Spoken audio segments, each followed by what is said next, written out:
열린교회 성도 여러분 안녕하세요. 이 시간에 우리 함께 구약 이야기 레위기서 함께 공부를 해보도록 하겠는데요. 오늘은 5대 제사 가운데 소제와 화목제에 대해서 우리 함께 알아보도록 하겠습니다.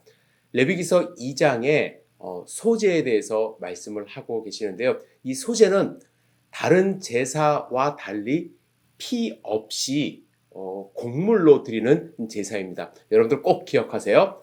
번제와 화목제와 함께 드리기는 했는데 감사의 제사로 드렸습니다. 그런데 기본적인 소제물의 요소를 살펴보면 빻은 고운 밀가루를 주 재료로 하고 거기에 기름과 유향 등을 이제 가미해서 드렸습니다. 따라서 이 소제는 감사의 의미가 있는 곡물의 제사다라고 생각을 하시면 될 것 같습니다. 제가 밀가루에 기름을 함께 이제 사용을 했다고 말씀을 드렸는데요. 여기에 사용된 기름은 아마 이제 올리브유, 감람유가 그 당시에 상당히 그래도 그나마 흔했기 때문에 감람유가 이제 쓰였을 것이고요. 그리고 거기에 이제 유향을 이제 첨가를 했습니다. 그래서 하나님께 올려드릴 때에 향기가 올라가도록 했던 것이 이제 특징이라고 할 수가 있습니다. 뿐만 아니라 가루를 그냥 드리기도 했지만 이 가루의 양이 작질 않습니다. 지금의 이제 분량으로 환산을 하면 약 2.2리터 정도 되는 가루를 드려야 되는데 이 당시에 여러분들 지금 이제 처음에 율법이 제정될 때가 언제죠? BC 1500년 경입니다. 따라서 지금부터 약 3500년 전인데 그 당시에 이제 곱게 빤다는 것, 그래서 밀가루를 만든다는 것 지금처럼 만들 수가 없기 때문에 상당히 이 고가의 이제 음식 재료가 될 수 있어서 어느 사람에게는 이 밀가루를 구하는 것도 쉽지가 않았습니다. 그래서 이제 밀가루를 드리는 대신에 이제 밀가루를 좀 부풀려서 밀가루를 물에 반죽해서 떡을 만들어서 이제 드릴 수 있는 것이 이제 감사의 제물입니다. 그래서 소재의 여러 특징을 살펴볼 때 농사꾼 혹은 짐승을 이제 기르지 못하는 가난한 사람들의 제사였을 가능성이 상당히 많습니다. 하나님은 번제는 그래도 짐승을 키울 수 있고 또 어떤 사람은 송아지도 이제 드릴 수 있었지만 그렇게 살지 못하는 사람들도 하나님께 감사의 예물을 드릴 수 있도록 소제를 제정해 주신 것은 아닌가 생각을 합니다. 좀 전에도 말씀드렸듯이 성경에 보면 10분의 1 에바를 드리라고 했습니다. 약 2.2리터라고 제가 말씀을 드렸어요. 1.5리터짜리 한 병 반 정도의 양입니다. 거기에 이 기름을 붓고 하얀 분말로 제조된 유향을 놓았습니다. 이때 기름과 유향의 양은 이게 따로 명시되어 있지 않는데요. 기름은 밀가루 위에 놓으면은 이제 밑으로 이제 가라앉으면서 스며들게 되고요. 그리고 타는 성분을 가진 유향은 밀가루 위에 또 이렇게 놓습니다. 바로 그 윗부분을 제사장의 손바닥으로 한 움큼 움켜져서 제단에 올라가 이렇게 태웁니다. 그때 기름이 스며들어 있기 때문에 밀가루는 잘 탈 뿐만 아니라 유향이 놓여져 있기 때문에 하나님께 향기로운 냄새로 올라가는 것이죠. 그래서 그렇게 태워진 소제는 화제라 이렇게 말씀하시며 여호와께 향기로운 냄새가 된다고 하셨습니다. 제단에 태우고 남은 부분은 이제 제사를 드리기 위하여 수고한 제사장의 몫으로 돌아가고 그것은 지극히 거룩한 성물로서 제사장이 성소의 거룩한 뜰에서 그것을 음식으로 이제 나누어 먹게 됩니다. 전통적으로 유대교 랍비들은 이 소제는 극빈자를 위한 번제의 대체물이었다 이렇게 이제 주장을 해왔습니다. 반면에 윈함이라는 구약 성서학자는 번제는 가죽을 제외하고 제물로 바쳐진 짐승을 전부 태우는 반면에 소제는 고운 가루 한 움큼만 제단에서 불사르고 나머지는 제사장의 이제 몫으로 돌아간다는 점에서 이제 가난한 자들, 극빈자들을 위한 제사는 아니었을 거다 이렇게 주장을 합니다. 그러나 나중에 우리가 속죄제를 살펴볼 때 가난한 자들을 위해서 이제 소제도 허용된 점으로 보아서 이 소제는 이제 번제에 대체되는 가난한 자들을 위한 또 농사를 짓는 사람들을 위한 제사였을 것이라는 것이 지배적인 견해입니다. 그럼 소제는 언제 드렸는가? 소재는 다양한 목적과 용도로 하나님께 드렸는데 먼저 다양한 목적을 지닌 독자적인 제사로 하나님께 따로 드릴 수가 있었습니다. 그러나 소재는 따로 드려지기보다는 다른 동물 제사에 수반되는 경우가 더 많았다고 합니다. 매일의 번제에 소재가 함께 드려지기도 했고요. 안식일에 추가되는 정례적 번제에도 항상 소재가 드려지기도 했습니다.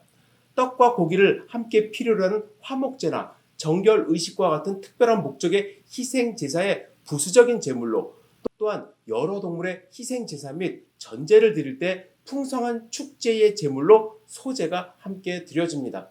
소재는 가난한 자들이 마음 놓고 감사함으로 하나님께 드릴 수 있도록 하나님이 길을 열어주셨을 뿐만 아니라 소재를 통해서 제사장들도 이제 곡물을 섭취할 수 있는 길이 열렸기 때문에 아마 많은 백성들이 하나님께 감사하는 마음뿐만 아니라 또 제사장을 섬기고자 하는 마음으로 이 소재를 드린 것은 아닌가, 저 개인적인 이 견해입니다. 그리고 소재에서 특징적인 것은 극빈층을 위한 속죄 제물로 소재가 허용이 되었다는 것입니다. 아까도 제가 잠깐 언급을 드렸습니다. 속죄제에 바치는 밀가루에는 기름과 향을 추가하지 않았습니다. 그가 비싼 유향을 조달하기에는 턱없이 가난했을 뿐만 아니라 또 그 소재물은 하나님을 기쁘시게 하는 목적이 아니라 자신의 죄를 씻기 위한 제물이었기 때문에 기름과 유향을 섞지 않고 자신의 죄를 속하기 위하여 속죄 제물로 소재를 드리기도 했습니다. 이렇듯이 하나님은 제물에 물론 순결한 제물, 또 하나님이 지정해 주시는 제물이 있지만 돈 있는 사람 혹은 힘이 있는 사람만 속죄를 받으라고 말씀하신 것이 정말 자기가 하나님 앞에서 죄의 사함을 받고자 하는 그런 간절한 마음만 있으면 누구든지 하나님께 나올 수 있도록 소재를 통해서 길을 열어주신 것입니다. 그러면 소재의 종류와 유의사항에 대해서 함께 살펴보겠는데요. 성경에 보면 참 다양합니다. 고운 밀가루와 기름, 향을 첨가한 것이 아주 기본적인 소재의 모습이고요. 그런데 요리한 소재물도 있다고 제가 말씀을 드렸습니다.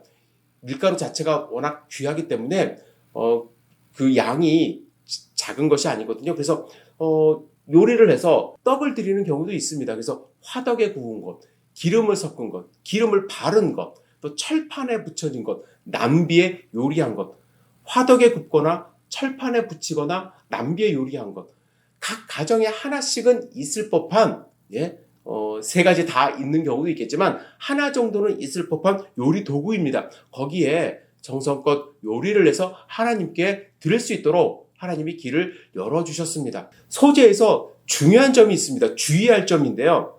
소재는 어떠한 경우라도 누룩과 꿀을 첨가해서는 안 된다고 이야기를 합니다. 누룩은 빨리 부패하는 부패의 상징이고요.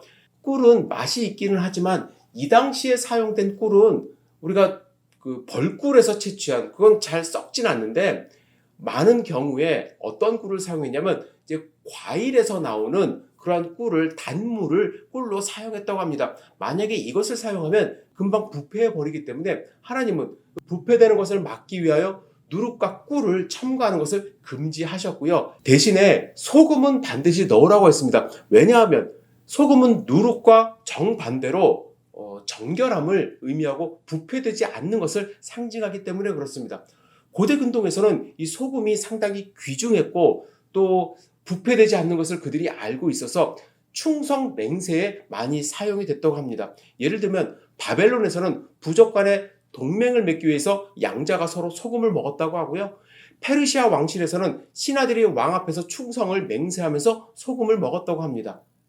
유목민인 베두인 사이에서는 상호 동맹과 보호의 표시로 소금을 먹는 관행이 있었다고 합니다.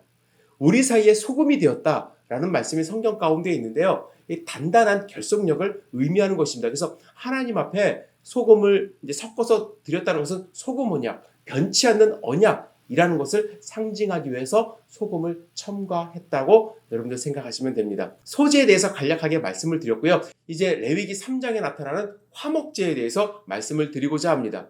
화목제는 히브리어로 쉘라밈이라고 합니다. 쉘라밈.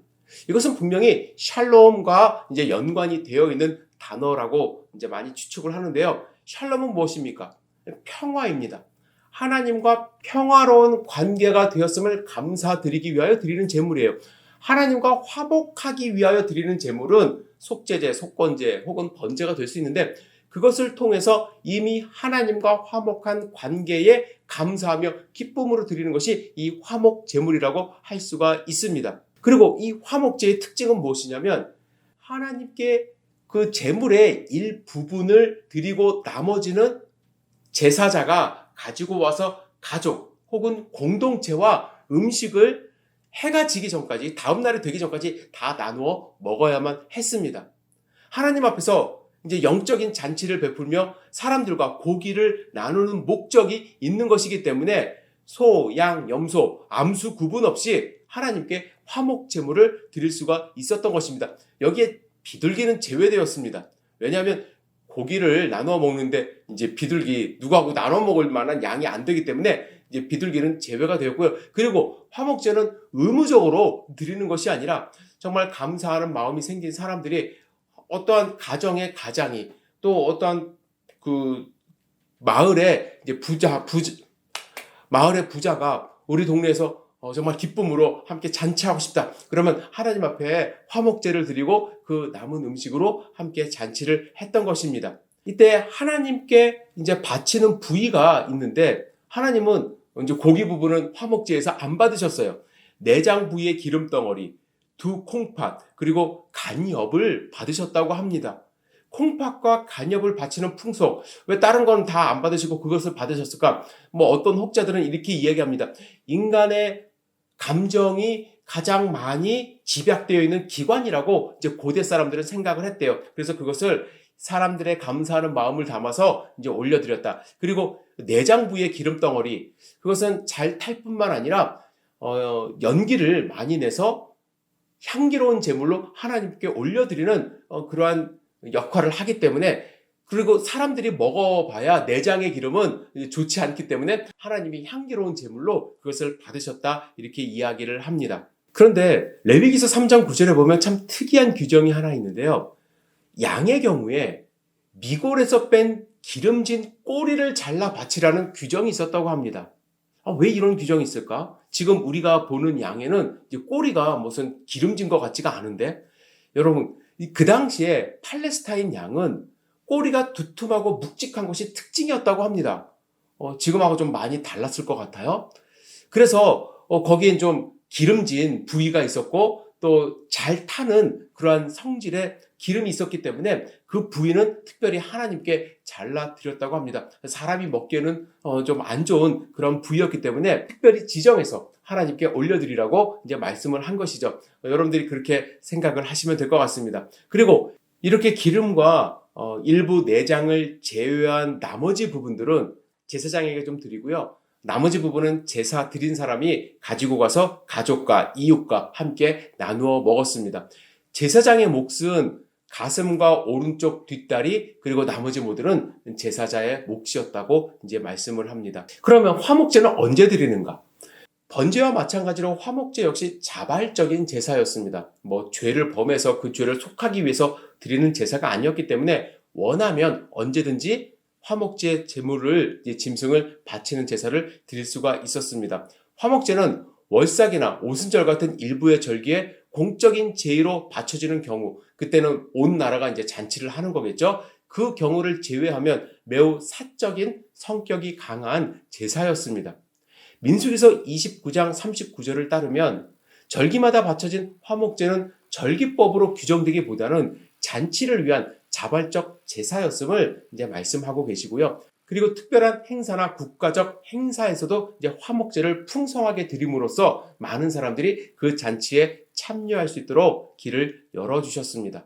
화목제를 몇 가지로 이제 분류해서 생각을 해볼 수가 있는데요. 첫 번째는 감사제, 찬양제입니다. 하나님께 특별히 감사의 제목이 있을 때 하나님께 이제 감사와 찬양을 드리는 이러한 제물인데요. 이러한 경우에는 하나님이 그 당일에 가지고 간 음식을 다 나누어 먹으라고 말씀을 하십니다. 왜냐하면 감사가 충만하고 기쁨이 충만했을 때 이 고기를 먹으라는 의미가 있었던 것 같습니다. 이튿날로 그 남은 고기를 넘기지 말라고 말씀을 하셨고요. 서원제는 하나님 앞에 서원한 내용을 이행할 때 드리는 제사입니다. 예를 들면 한나가 그 아들 사무엘이 젖된 뒤에 성전에 데리고 가서 올라가 서원을 실행하면서 수소 3마리를 서원 제물로 하나님 앞에 드렸거든요. 이처럼 내가 무슨 일을 하나님 앞에 드린 것을 서원합니다 하면서 감사의 의미로 이제 드리는 것입니다. 이때 드린 화목 제물은 이튿날까지 고기를 먹을 수가 있었습니다. 그리고 서원을 이행하기 위하여 화목제와 더불어 번제를 함께 드렸던 경우도 레위기서에 나옵니다. 그리고 자원제와 낙헌제가 있습니다. 특별한 일이 있어서 하나님 앞에 드리는 것이 아니라 그냥 기쁨으로 자원해서 드리는 화목제였습니다. 이때도 이튿날까지 고기를 먹을 수가 있었는데요. 이 경우에는 순전히 자발성으로 바쳐진 그러한 제사였기 때문에 짐승의 발이 조금 길거나 짧은 그러한 짐승도 드릴 수가 있었고 약간 흠이 있는 짐승도 바칠 수 있도록 하나님이 길을 열어주셨습니다. 화목제는 죄를 사하기 위하여 드리는 제사는 아니었습니다. 화목제는 번제처럼 하나님과 지속적으로 평화로운 관계를 유지하고 이를 기뻐하는 감사의 제사라고 할 수가 있습니다. 그리고 화목제는 기쁨을 이웃과 나누며 함께 그 기쁨을 충만하게 누리는 공동체성을 갖고 있는 제사라고 할 수가 있습니다. 여러분, 화목제, 소제, 지금 우리와 별 상관없는 것처럼 이제 여러분들 생각하실 수도 있는데요. 저는 화목제와 소제야말로 지금 우리가 누릴 수 있는 축복이 아닐까 생각을 합니다. 물론 우리가 교회에 와서 제사를 드리진 않지만 하나님은 우리가 공동체에서 함께 기쁨을 누리기를 원하셨고요. 하나님은 정말 빈부의 격차 없이 어떠한 방법으로든지 간에 하나님께 나올 수 있는 길을 열어주셨습니다. 많은 분들이 가인의 제사와 아벨의 제사를 통해서 하나님이 곡식의 제물을 이제 기뻐하지 않는다 이렇게 말씀하시는 분들도 있는데 아니에요. 하나님은 곡식이라 할지라도 밀가루라 할지라도 그들이 정성껏 갖고 온 제물 하나님과 교제하고 싶어하는 그 마음을 다 기쁘게 받아주십니다. 저는 우리 열림교회 성도님들이 번제, 소제, 화목제 우리가 실질적으로 드릴 수는 없지만 우리 마음 가운데 매일 하나님께 이러한 제사를 드리면서 하나님과 교제하는 그리고 공동체와 함께 교제하는 삶을 살았으면 좋겠습니다. 다음 시간에는 속죄제와 속건제에 대해서 함께 말씀을 나누겠습니다. 여러분 번제, 소제, 화목제 꼭 기억하시기를 부탁드립니다. 감사합니다.